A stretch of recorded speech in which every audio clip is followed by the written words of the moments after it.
Welcome back to the Punk Rock Theologian. Today we're in the book of Philippians, seeing Paul's description of what it is to follow Christ and what that's going to look like in real life. Paul gets pretty riled up about the idea of confidence in the flesh. This isn't some self-deprecating, I am nothing mindset.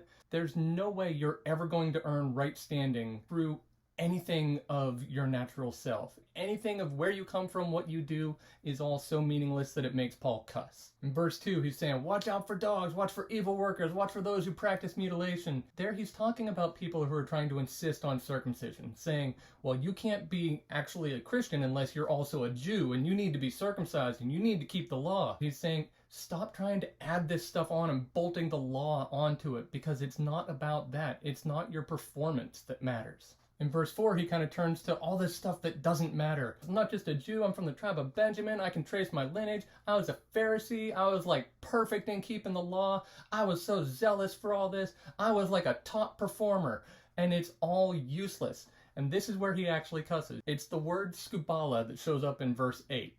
It's often translated as rubbish, sometimes dung. In the Greek street speech of Paul's day, this is what we would call the SH word.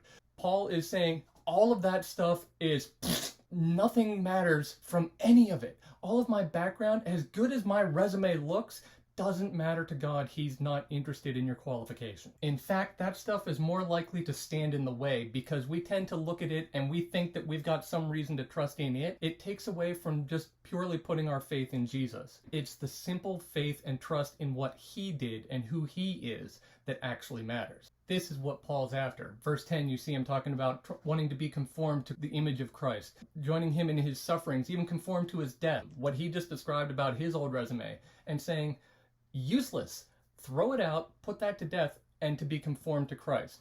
This is exactly what he goes on to say that he has not attained yet, and he's still pushing and striving towards this goal. Paul is so convinced that this is what truly matters that he even goes on in verse 15 to basically say, if you see it any differently, God will show you the truth. This is supreme confidence in what God has told him, but also, whether we see perfectly eye to eye or not, let's just each be faithful to the parts that God has shown us.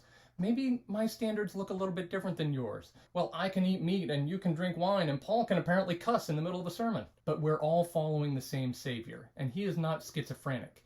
He wants the same thing for each of us, but he knows how unique each of us are, and he works with us individually to lead us in the right direction. Then in chapter 4, he shifts into some practical steps to live this out. Two people with some weird names have been in an argument. We don't really know the details of it. Paul doesn't seem to care what the details are. He doesn't take sides. This shouldn't be a fight. You guys should figure out how to resolve, how to get along. And that matters so much to him that he basically makes it everybody's business to help these two resolve their differences. And it's in that context that Paul breaks into one of his notorious ADD worship sessions. He's in the middle of talking about something and suddenly goes, rejoice in the Lord always. Again, I say rejoice. In verse 5, he says, let your kindness be evident to all, or your gentleness, depending on your translation. Actually, in some of the most literal translations, they'll use a word that's called your forbearance, or a forbearing spirit. And in fact, it's a legal term that refers to not exercising a legal right, particularly in the context of collecting a debt. It's choosing to not collect on a debt that is owed. This is exactly the context of what he's talking about.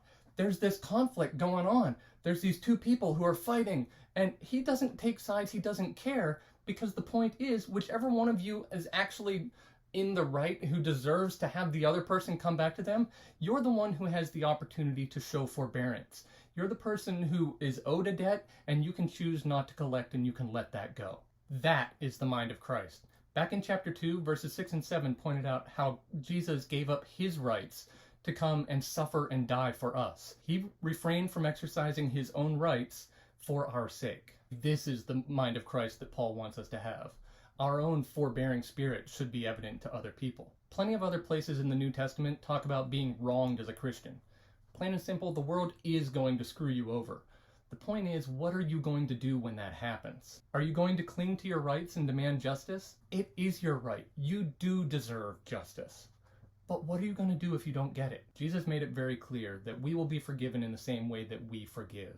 We need to be willing to let things go. This is at least a part of what it means to identify with him in his suffering, because that form of injustice is part of what Jesus suffered. And it's decidedly not easy. Paul even said, I haven't attained this fully yet. I'm not perfect, There's still things that I have a hard time with. But it's the question of, will you keep pushing in that direction? Keep striving towards that goal.